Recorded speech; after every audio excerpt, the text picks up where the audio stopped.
Welcome back, friends. This is the second part of our discussion regarding the digestive system and the digestion of food by human being, and this is about the motility of food during the process of digestion. Motility is the movement of food through the gastrointestinal tract, and the muscles of the digestive system and digestive system tract walls are also very responsible for propelling and mixing those foods or food contents together. Let's see the whole process in details. The goals for our learning is to discuss about the types of motility found in each section of the digestive tract, to describe the function of each type of motility, and to describe the control of those motility in the digestive tract with the help of two things, either the nervous system or the hormones. The start point of this whole process of eating a food begins with chewing. Chewing is a mechanical digestive process that tears down the food, grinds the food into smaller pieces and enough small for swallowing them, because the area through which the food will enter into our GI tract from outside into the esophagus are very small. So for that to happen, we need to break the food down. So there are two processes going on there in the mouth. One is the mechanical breakdown and another is the chemical breakdown. That's very little part, though the main part is the mechanical breakdown, and chewing is one of the situation. Chewing is one of the procedure of the mechanical breakdown. Chewing also mixes the food with saliva, and when it mixes the food with saliva, saliva contains amylase. That is called salivary amylase, that can break down starch and the polysaccharides, which is the sugar part. Chewing also have both type of action and control and reflexes, like voluntary as well as involuntary reflex components. The small intestine reflexively slows down this gastric emptying to allow the neutralization and the enzymatic digestion and absorption of its contents, okay, so that we can take some more food and break them down and then engulf it inside, okay.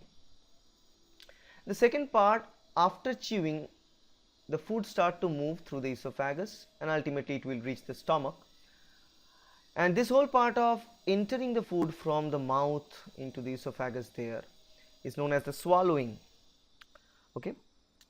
And in this case, esophagus has the responsibility to move the food that is known as the bolus, which is the chewed or grinded food, and they take that food from pharynx to the stomach. So that means pharynx means the place of the throat to the stomach, where the food will reside for a while and then it will be broken down. Protein digestion will take place a little bit there.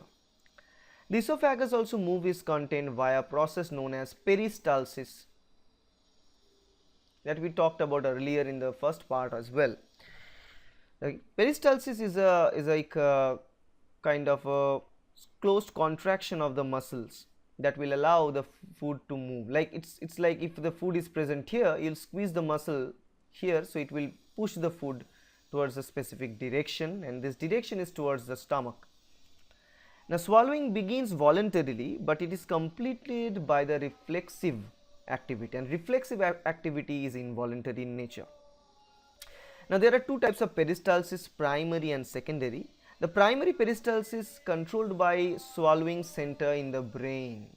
There is a specific center for that, and the sequence of events that happens in swallowing step by step is, the first part is a soft palate rises to close off the nasopharynx, because there are different kinds of valves present that prevents the passage to the nasopharynx, the nasal passage, as well as other part is like, because the nasopharynx and the nasal passage as well as this GI, this esophagus, they are placed very close to each other, and if a part of the food particle enters into the nasal passage, it can block our airway, that can lead us to the death and choking. So to prevent that, there are valves that will close up that nasal passage, and that's what happens at the very beginning. And the second step is the tongue start to rotate and it tried to start to force this bolus, which is a saliva mixed grinded food. It will force the bolus to go into the first area of the pharynx known as the oropharynx or oropharynx. Now the larynx elevates and it will start closing the glottis. Glottis is another part of our nasal passage through which it's added there. So the glottis will be closed there afterwards, and after the closure of the glottis, the epiglottis covers the glottis. So by that fashion the complete nasal passage is blocked. So if you think of that, this food is moving from this mouth and there are two different passages side by side. This is a food passage, this is a nasal passage, and this is the esophageal area, and there are glottis that will be covered, and then epiglottis will cover that up. So ultimately the nasal passage is completely blocked. So now the food can easily move through the esophagus only, right?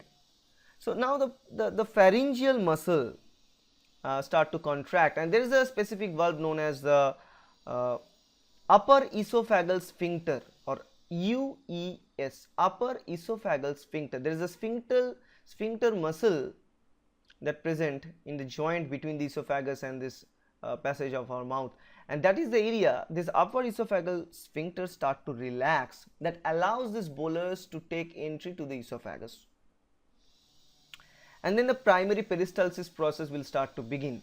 Once the food particle enters, once the bolus enters inside the esophagus, then the process of peristalsis begin. And the peristalsis is a consecutive wave, like this is, if you imagine, like this is the normal width of esophagus, then it will be contraction of the muscle side by side regions, and that contraction will allow the food particle that is present. These are the contraction regions that will allow the food particle. Let me change the color here. I don't know, I'm not getting, 1 minute. Let me take that another color, let's say red, let's take black. So in this case, this close contraction will push this food to the direction of the stomach. Okay, that's the process, and then the bolus moves to the stomach, and finally to the end of this whole esophageal valve there is another sphincter, there's the junction between the esophagus and stomach known as lower esophageal sphincter or LES, and once the food take entry through the LES into the stomach, the LES will close down. So the stomach, it will look something like this, like if I draw it like that, there's a sphincter. So once the food particle take entry, they will close up that area of the tissue. So now the stomach is completely separated, the esophagus is blank, and there is a valve in closed, so that the stomach contain the food only there. Now the larger the size of the bolus, they start to make more force, and the more force should be made, and it should be generated by the peristalsis in the esophagus to push it to go into the stomach. And it kind of take approximately 9 seconds for a typical bolus to move from the esophagus to the stomach. So it's very, very fast. It's only 9 seconds for this whole process to complete. Okay, and like liquids, water, and for these things it will take only about 1 second to travel. That's very fast, because all the process we discuss slowly, step by step, but all these things occurs very, very fast simultaneously through this whole process. Not simultaneously, actually sequentially mostly. Now once the food is in the bowl, like in stomach, as you see here, this is the where the picture says us about the peristalsis. Like there is the bolus, and the muscle contraction just above it, it will start creating a force and pressure to the bolus, and the direction of the pressure is towards the stomach. So the food particle will start moving, and ultimately it will reach the stomach through the lower esophageal sphincter, and once the food particle reaches stomach, that sphincter closes down there. Okay. Now the relaxation as well as the contraction of both of these are very required for the peristalsis process to continue with it, that we will see. The relaxation of the peristalsis that we require, that the stomach normally stores food, and it mixes this food with the gastric juices for some sort of chemical digestion.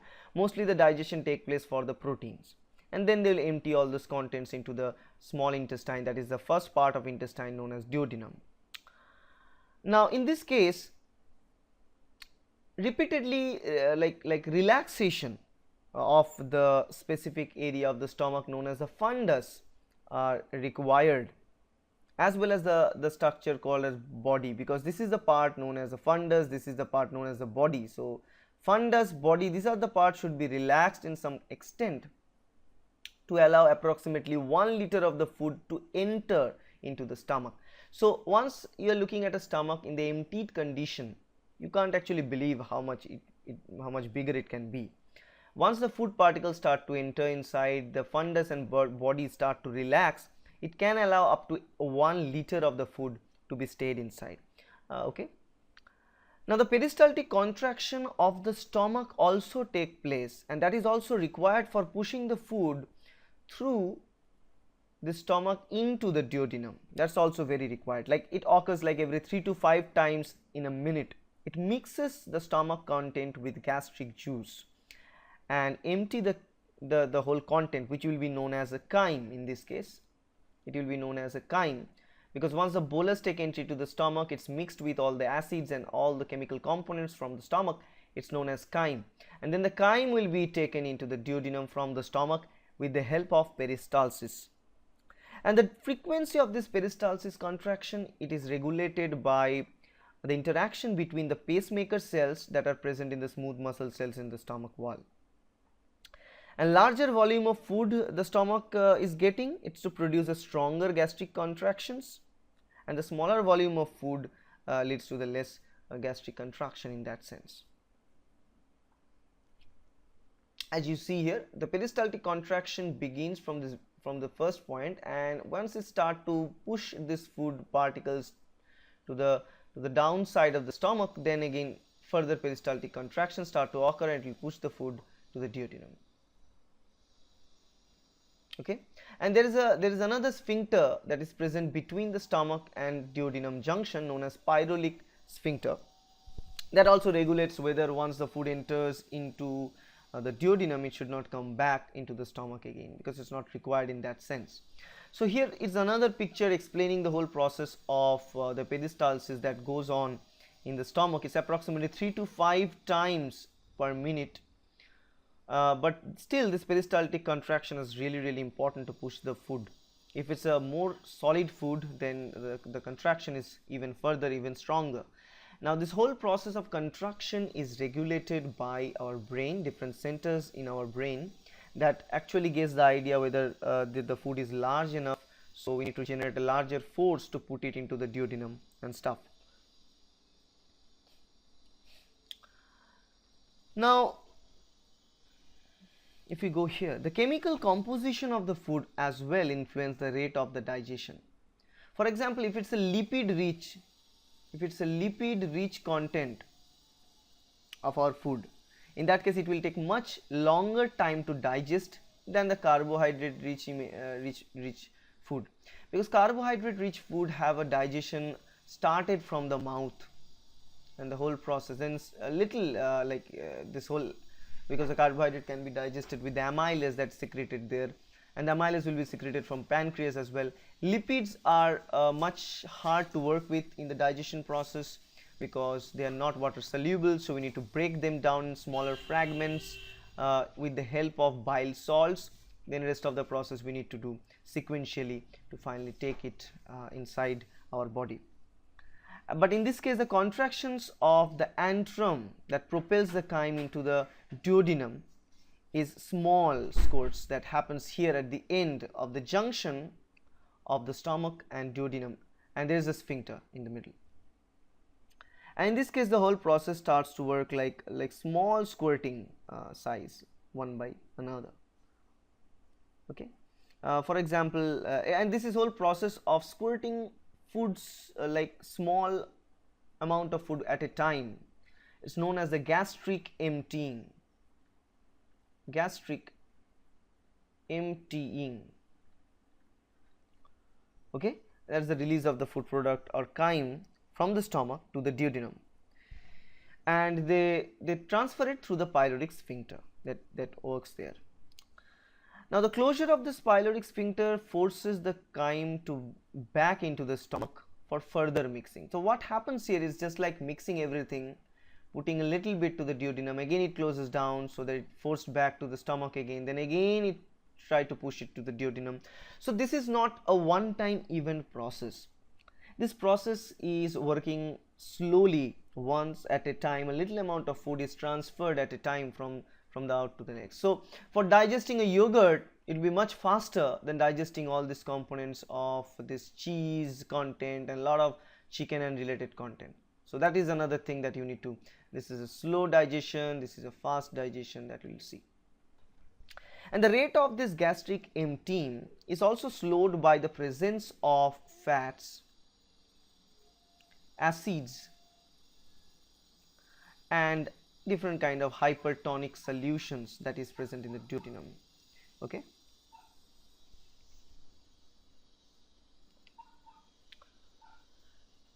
The different types of regulation of this gastric motility that we want to talk about. Remember, we already talked about it, that there are two types of control. One is the nervous control, another one is the hormone mediated control, that's the signal mediated control. Now in hormone mediated control, that is the most of the part of control that we will see here in this case. But normally nerve also plays a very important role, because nerve controls the response of the stomach during the cephalic phase of the digestion. That's called the cephalic phase because that phase is controlled by the cephalon, that brain content. The cephalic phase is regulated by large long reflexes, and especially the vagus nerve. The vagus nerve regulate the phase of this long reflexes in the cephalic phase. Okay, and this vagus nerve carries the signal from the brain to the stomach.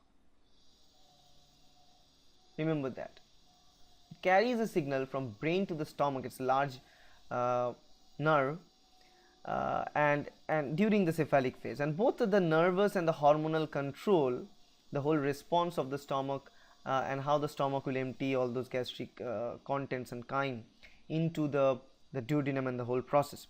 Now if you look at the process of hormones, you can see the gastrin is the hormone that regulates the gastric secretion, and this is the role of gastrin. It acts as plus, means it's going to the positive effect. So gastrin is secreted by the cells present in the stomach, and that acts on the stomach to release more of those gastric juices. And stretching the intestinal wall stimulates the stretch receptors, and that cause the response by the duodenum, while the gastric motility and emptying decrease as the duodenum begins to receive chyme from the stomach. That's another important thing to happen. Okay, so as you start to receive the motility from that point, it start to slow down a little bit, and the fats in the duodenum causes the release of another hormone, CCK. If the fats are present here, it stimulates. This is known as cholecystokinin. That also stimulates gallbladder. CCK stimulates gallbladder to release bile salts, because the biles will be required to break down fat in smaller fragments, so that it can actually separate fats in smaller fragments, which is called as an emulsification. This emulsification is required so that, like, if it's a large fragment of fat, it will break the fat down into smaller chunks so that it increases surface area, and so that other lipase enzymes can work to break it down in smaller fragments. Okay, now both the hormones secretin as well as the nerves elicit the response that helps the duodenum to contain those acidic content inside. And different hypertonic solutions in the duodenum, as I told you earlier, it also elicit a response, but the precise mechanism is not fully understood there. So secretin is released from here as well, from the duodenum, and that will act on pancreas to start releasing different pancreatic enzymes like pancreatic lipase, pancreatic amylase, pancreatic different proteases that will help in this whole process. So there is a cross interactions one by another for this whole process to interact with themselves. But here the automatic communication between the intestine and the stomach is called enterogastric reflex, and that's a very interesting thing, that how the stomach and the rest of the intestinal region interact with themselves with the help of all this hormonal signaling process, and very much well coordinated. Even we can't feel any of this when we're eating things, because once we're eating, we're enjoying the food. After the eating of food, we are sitting, we are watching a movie, or we are working, so we don't even hardly think of what's going on there, because it's not bothering us much. But this process is going on every single time we take a food inside our body.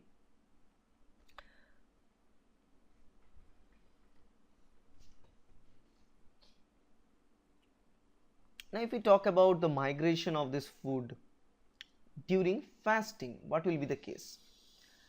Now we talked about when the food is migrating at the very normal constituents, when we are eating food consistently in a small amount throughout the time. That's the normal process, that's the healthier process of eating a food. But if we like after a meal is digested during the interdigestive period, interdigestive period means we have a consecutive to digestion and there's a gap between the two digestion. The segmentation is replaced by the migration or motility of the complexes that are present involved with the digestion of the food. Migrating motility complexes are nothing but peristaltic waves from stomach to the ileum, what sweep the undigested material towards the terminal ileum portion. That is kind of fasting. So if you do a fasting, it kind of results in putting all those food that is present any part of our digestive tract to ultimately get to the clearance part. That's the end point of the ileum, which is at this point. So it's something like brooming. So that is why fasting sometimes is required in little amount as well. And the frequency of this migrating motility complex, it's known as a migrating motility complex. The frequency of this migrating motility complex is kind of a once every 90 minutes or like 6 to 8 overnights. So 1 in 90 minutes you can say, like it start to push all those things, whatever thing is present, whether it's digested or not digested, it will drag it to the end part of the ileum. Then it will take entry into the large intestine and it will convert into the feces and it will come out. Now this whole process of migrating motility complex are controlled by enteric nervous system, and we don't want to talk about that much here, but that's how it's also important to clear all this route for the later stage of digestion and stuff.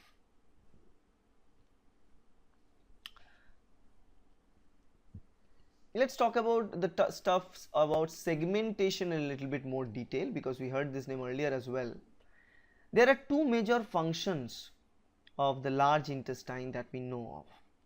One is the storing and concentrating the fecal matter. So fecal matter storage, and the second thing is absorption of water, salts and vitamin K. That is another very important component. So here you know that between the ileum at the very end and the beginning of the large intestine, there is another sphincter known as ileocecal sphincter. Let's say here it's the small intestine. So ileocecal sphincter is present here, and this ileocecal sphincter opens to allow the chyme to enter into the cecum. Then this sphincter gets closed, so that once things are entered into the cecum, the sphincter is closed, and that will allow to block the backflow of this material. Now then this chyme, approximately like on average it kind of like 500 of this junk materials per day, this whole large intestine needs to take care of and release outside the body. Now there where we require a process called segmentation. Segmentation is a structural separations, it's not fully separation but partial separation to form a partial compartments in the large intestine. And this tiny segmentation that we see here, the partial segmentation that we see, the pouches that formed here, known as haustra. It's known as haustra. As you see, this segmentations here, these pouches are formed, and it's actually formed in the transverse to descending colon. Till descending colon we find it, like from here cecum, then transverse colon, then till descending colon. And the mass movements are sustained, and intense peristaltic contractions start to begin in the large intestine due to the formation of this haustra that we see. And the peristalsis will start from this point, and it will slowly start pushing the food through the transverse colon till the descending colon there. And this haustral contraction and mass movements propels the feces towards the sigmoid colon and finally into the rectum. And this movement of peristalsis is not from a one single direction, as they have multiple segments. Segmentation plays further increased role in the process of clearing all those fecal materials. As you see here, if there is only one kind of simple primary peristaltic wave start from our end, it will push all these materials towards the direction slowly. But as we have a higher segmentation and contraction of all those muscles, that will allow the food and all those fecal particles to move down this whole process and till the rectum very fast. Okay. And the destination of the rectum causes the internal anal sphincter. There are two types of sphincter present: internal anal sphincter and external anal sphincter present consecutive area. Both of them needs to be relaxed for release of the material. So in this case, the internal anal sphincter have to relax, which produces the urge to defecate, and this is involuntary smooth muscle. While the external anal sphincter is kind of a skeletal muscle which is under voluntary control. Otherwise it would be very difficult for us to live in this world, right? So in this case, both the relaxation of internal as well as external anal sphincter is required for the urge for the defecation. Now urge of the defecation is developed by the relaxation of internal anal sphincter, while relaxation of external anal sphincter will actually make it happen, and that is under our control. Only about 150 ml of the 500 ml chyme that enters into the cecum is eliminated as feces. So it's kind of says this is the percentage. It's not even 1/3. Approximately it's kind of 1/3 percentage that goes, and most of the remaining 350 ml it is absorbed as water, because that is the portion, you know, the whole part that take entry, the 500 ml components, that 500 ml components are carrying all the materials, digested materials as well as the unwanted undigested materials. So the body will take and absorb the digested nutrients, and it will start to defecate with the undigested materials over there. Okay. So feces contain mostly undigested foodstuffs, and it will also consist of bacteria, especially E. coli. There's a dry weight in the feces. You will see 1/3 part of the dry weight is only with E. coli bacteria. So you can see it's residing there for a while, and they actually provide vitamin K. They produce vitamin K, they provide the vitamin K to the host. So this is kind of a beneficial to have E. coli in our gut. Now about the absorption, I told you here, the absorption that the intestinal cells, the large intestinal cells are involved with is the uptake of sodium, chloride, these ions, as well as it will absorb water, a lot of water. And here are the cells we use different type of transporters, co-transporters that will allow the sugar, and like one example if I give up about sugars, to take sugars inside with the help of a sodium density gradient. So it's kind of a co-transport that process there inside there. Now there is a last part of this process of movement of food I want to talk about, and that is vomiting, because vomiting moves the food kind of unconventionally, and that is against this whole route. It's from stomach through the mouth. That's not a normal process of releasing the content. That's why it creates some issue in normal condition. Vomiting actually reflects, and that reflex is coordinated in the brainstem. It's completely coordinated in the brainstem over there. And this vomiting reflex can be stimulated by multiple factors that we know. It could be due to the excessive stretching of the stomach due to some reason, like the stretching of the stomach depends on physical activities as well as some emotional activities as well. Abnormal vestibular stimulation like seasickness. It could be urinogenital pain, it's kind of testicular pain or something like that. Any other kind of painful injuries can also allow this whole process of vomiting stimulate.